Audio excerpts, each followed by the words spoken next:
Hello out there, and welcome to another edition of Black USA Crypto News here on the Black USA News Network. My name is Kamal Hubbard, and I'm coming back from quite a hiatus here to reprise this show and revive this show.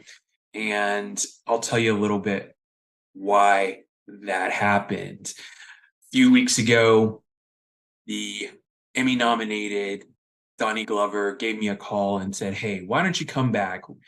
And in the face of all that's happened in the news with bank failures and so on and so forth, he wanted someone to talk about crypto and how it fits into everything that's going on in this very, very uncertain financial world. So I'd like to start off by thanking Donnie Glover for having me back on the network and welcoming me back with all the great content creators here throughout the network. So happy to see a lot of old faces and some new faces too. And a little bit about me. Once again, my name is Kamal Hubbard. My background goes back quite some ways here in not just blockchain, cryptocurrency, but also working out of the Bay Area in California. I live in the East Bay and I work in Oakland. And I do quite a bit of meaningful work for the city and having a great time doing it. So, that's my 9 to 5 job. And prior to that, I was working in the industry within blockchain, still do a little bit of advising and things here and there, but I'm generally doing things now kind of on the side because my main focus, once again, is the folks in Oakland, especially at the port and the city. So once again, it's very nice to be able to share a little bit of news and give some perspective on how things are going. So this show, once again, is really meant to kind of catch everyone up on what's been happening over the last few months. So thank you for joining me. And let's just kind of kick things off. What created this downturn in cryptocurrency? Last year things were flying high. We had Super Bowl ads with FTX and Coinbase and all these crypto.com, and you were seeing crypto everywhere, and you're seeing folks in Hollywood, and it really was on its way to becoming mainstream. And then there were some problems that arose. First off,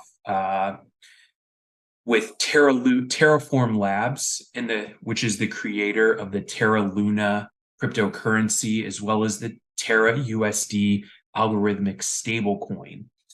That whole ecosystem was worth just around $40 billion, and it collapsed in May of 2022. So May of last year, there was this huge collapse, which really precipitated the overall downturn in the cryptocurrency ecosystem.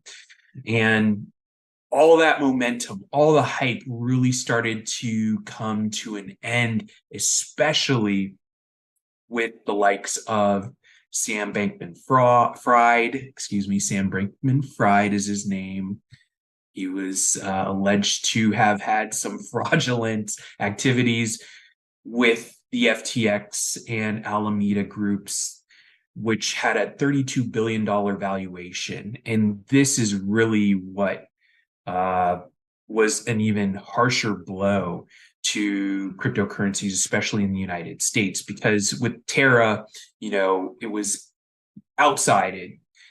The Terraform Labs was a project that originated out of South Korea. So, it was easy for people to say, well, things didn't really happen in the United States, whereas FTX was very much marketed towards the US customer base. And billions of customer funds were lost when FTX toppled. And so, honestly, that it was a major chilling effect. Regulators came in and made crypto and blockchain and Web3 very much its whipping post. And it allowed them to, once again, come in and threaten regulation in the space, which, let's just be honest. I mean, there had been so much lack of regulation for so much time. However, when something like this happens, it can create a very, very difficult time, or it creates a very difficult argument for reasonable legislation. What this opened the door to was very much a crackdown on cryptocurrencies. And like I said, many people had lost money, and there were stories about people losing money, celebrities getting sued, celebrities losing millions of dollars as well. So, there was a time where nobody really wanted to hear anything about crypto. That was until a few months ago when the US Federal Reserve began to change its policies in the face of inflation. So, very much the United States was, starting to see record levels of inflation and coming out of COVID and almost a decade of what's called quantitative easing. Uh, there needed to be measures in place to kind of stop the prices from increasing in the market. So, that really does speak to, well, what is inflation, and where does it come from? It comes from having really essentially too much money on that is available to people. And just to share this with you. So here is a quick diagram in terms of what quantitative easing is and how it contributed to inflation. So way back, back in the TARP days, the Troubled Asset Relief Program that came out of the global credit crisis, which stemmed from the subprime mortgage crisis. The Fed and our central bank, the US central bank, began to create money to introduce into the monetary system. And this allowed for central banks to purchase government debt from financial institutions. And this caused interest rates to have that we had a long time of very low interest rates, almost zero interest rates. And so this allowed for businesses and consumers to borrow more of that money that had been introduced to the market. And that allowed for businesses and consumers to spend more money to stimulate the economy. And this was going on. This was the monetary policy for quite some time, for quite some years, in fact. And then COVID hit. And quantitative easing was still the policy of the day. So we were still printing, the Fed, our central bank, was continuing to print more and more money. That being the case, once again, there was more money in the market, and then the pandemic created another factor in terms of why money needed to be there, because there was so much businesses that were shut down due to the policy of the pandemic and trying to stem the spread of the coronavirus. So that being the case, once again, we wanted to have money into our financial system so that people could support themselves. And so much so, there were so many people who were working, who needed money to pay bills, but this led to an increasing and new problem, right? Now the Fed is saying, hey, we want to take this entire diagram and flip it on its head, turn it around, and stop introducing money into the money supply. And we want to kick up interest rates. So now what are we seeing? We're seeing it's a little bit more difficult to own a home, to buy a new home and to get a mortgage. Those rates are going to be higher, or to get business loans or even consumer loans without looking at a much higher rate on the money that you would like to borrow.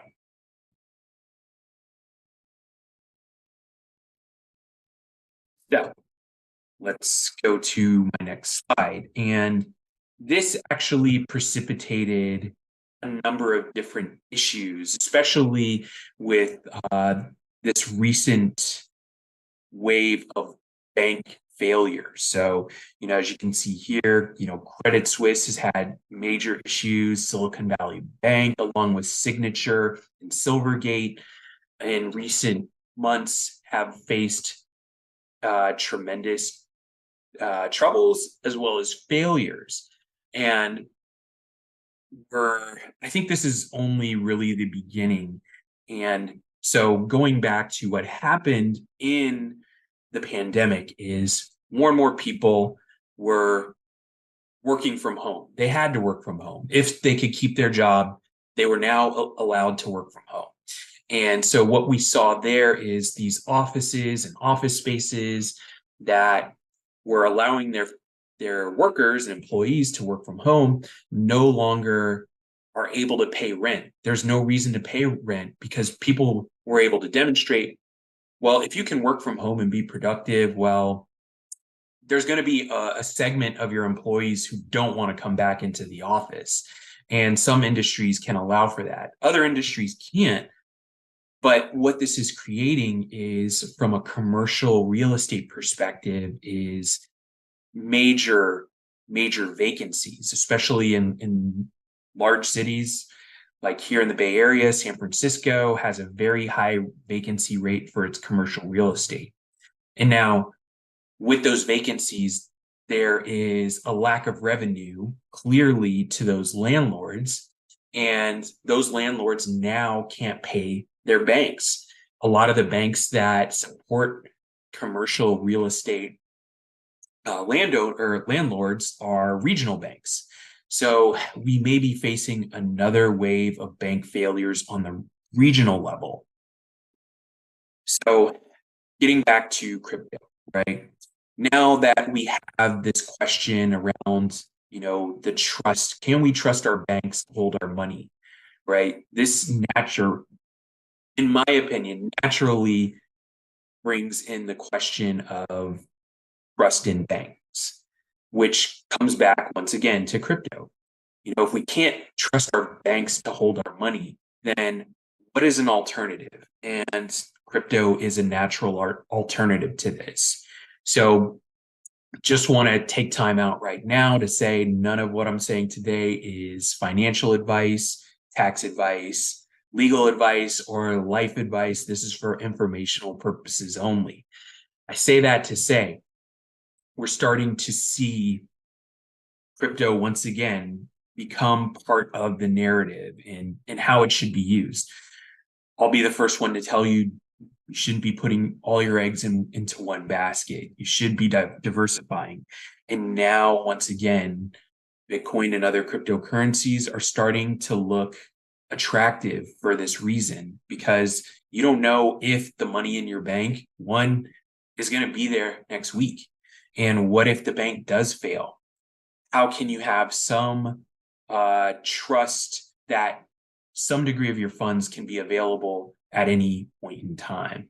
And those are the alternatives that cryptocurrencies allow for people. Yes, cryptocurrencies are volatile. They have always been volatile. They'll continue to be volatile. But at least you have that permissionless access to your funds. And with this, once again, regulators are looking for ways to crack down. And with the emergence of more and more digital alternatives to money, the Federal Reserve is developing its own central bank digital currency. It's also known as a CBDC. And they're going to be rolling this out through what's called FedNow. And ultimately, with all of the bank failures, as well as the enforcement actions through the Securities Exchange Commission and the Securities Futures Commodities Trading Commission, they are looking to enforce regulations on cryptocurrency projects, exchanges, to tighten up how people are able to even access cryptocurrencies. Now, my opinion, what the US government is trying to do in this instance is they want people to use their digital dollar, their central bank digital currency, their CBDCs. And if people already use cryptocurrencies, they want to have as much control over that as possible to keep people accountable. And from one extent, yes, you don't want money laundering taking place, especially on shore here at the United States. But another thing that I thought originally that the United States government was trying to do in all this was they were trying to clamp down on the outflow of US dollars. Like they don't want money going overseas and the US economy essentially losing out on that money being here domestically. However, there's a lot of regulation that is counterintuitive to all this. Now, one thing in particular is TikTok. We have seen a tremendous push to ban TikTok. And the whole TikTok ban to me is something that is very, very troubling. Now, not because TikTok is a great app. No, I don't think it's a great app necessarily. I think it's one of those things that contributes to the decline of people's attention spans. But it's no different from other apps like Instagram, Google, or other US-based companies that are taking people's data. Now, yes, is there an issue with data going overseas and being viewed by overseas actors? Yes, but a lot of the same data, once again, is going to US-based companies and being brokered to other companies so that those companies can make money off of your data once again. Now, what is once again troubling about the TikTok bill, and in particular, the Restrict Act, is that senators, so the Restrict Act was introduced by Senators Warner and Thune, and it seeks to block transactions and financial holdings involving foreign adversaries that pose risks to national security.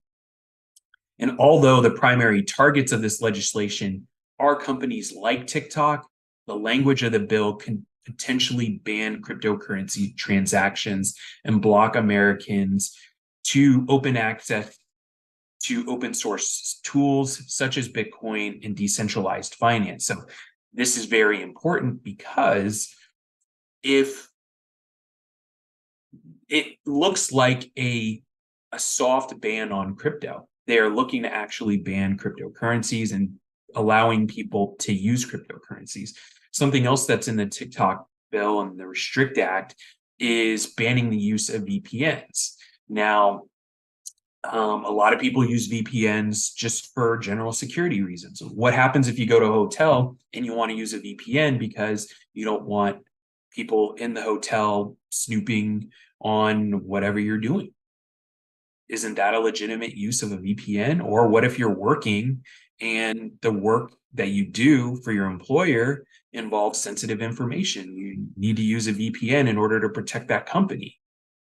That could bring you into purview of the federal government. So a lot of this stuff isn't well thought out. It's not reasonable regulation. And I get it. If you want to ban TikTok for the purposes of protecting these American companies, that's one thing. Just come out and say it. But if you're trying to make a shadow ban of crypto and slip it in and secretly behind the TikTok ban, that's another thing. And I think that's part of what this show is about, is bringing awareness of what's really going on in the regulatory space. And things like this actually demonstrate that the biggest risk right now in crypto is the regulatory risk, right? Having someone in Congress who absolutely hates what cryptocurrencies stand for and is looking to once again ban it. So these sort of things, once again, have caused Bitcoin in particular to rise in price. And it's right now at its highest level that it's been in months. And so naturally people are once again asking about, hey, what's going on with Bitcoin and crypto? And that's why I've returned to this show to give you guys news, views, and opinions on what's going on, to give you the information you need to make decisions that help you and your family. So once again, I want to thank you for tuning in. I also want to thank Donnie Glover for inviting me back to be part of the family here at Black USA News. So stay tuned. I'm going to do what I can to be a regular contributor to this platform. That said, be sure to check out all the other wonderful content creators here on Black USA News.